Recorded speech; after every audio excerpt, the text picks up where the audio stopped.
afternoon, Haley. It is Tuesday, April 20th, and today I'm going to talk about banning books and why I think it's wrong. So I'm doing this topic for my persuasive speech tomorrow in my communications class, and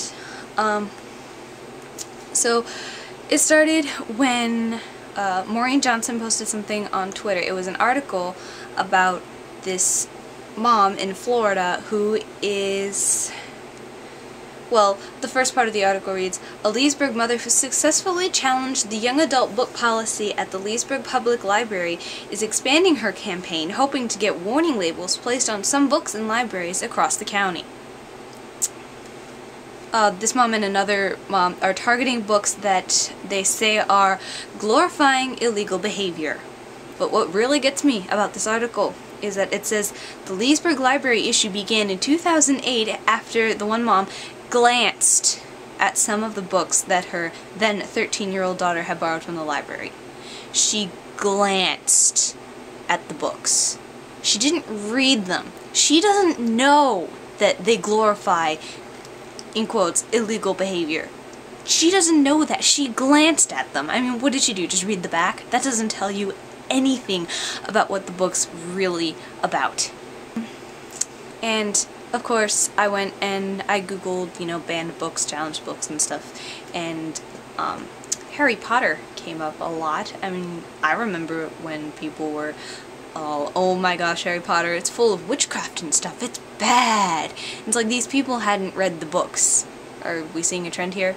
They hadn't read the books. I mean, my mom was one of those people who were kind of iffy about the books because of the witches and wizards and witchcraft and stuff, so I got into Harry Potter a little late because of that. I did get into other fantasy before Harry Potter, so she was okay with it by the time I got to Harry. But anyway, that is okay. If a parent does not want their child to read a book, I am okay with that.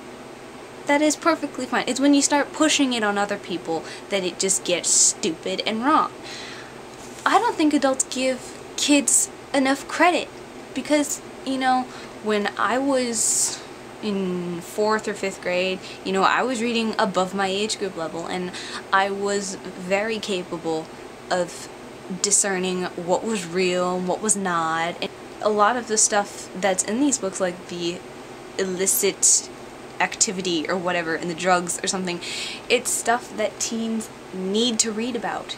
They need to learn about this stuff, and if they learn about it through a book, that's a lot safer than learning about it in real life, like faced with like physical drugs. I mean, would these parents rather that their kids be faced with that kind of stuff without having read about it?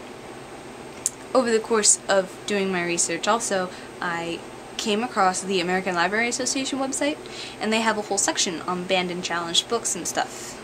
And I should probably define what a challenged book and banned book is. A challenge is an attempt to remove or restrict materials based upon the objections of a person or group.